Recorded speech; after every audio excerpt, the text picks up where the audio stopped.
Welcome to the ACH Motorsport channel. Don't forget to like and subscribe. Recently circulated images showing the appearance of the production version of the Tesla Cybertruck electric pickup truck. This image shows some details of the Cybertruck in its production version. Launching the Hindustan Times page today, Wednesday, January 26, 2022, in this leaked image, the Tesla Cybertruck is seen using the rearview mirror.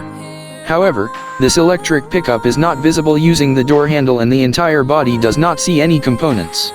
The absence of this door handle is likely to be replaced by Tesla with a door system that uses a touch system. However, Tesla has not provided official details regarding the system to open the doors of this Cybertruck.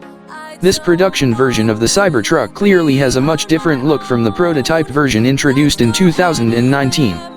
The use of these rearview mirrors is done to comply with the rules that apply in the United States.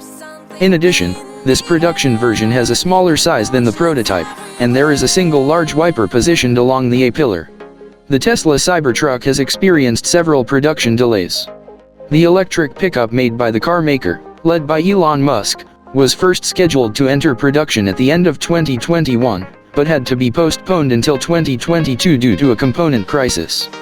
The latest news, Cybertruck production has been postponed until 2023. This presence is quite awaited by consumers in the world. When it is officially paved, the Tesla Cybertruck will compete with several other electric trucks such as the Ford F-150 Lightning and GMC Hummer EV.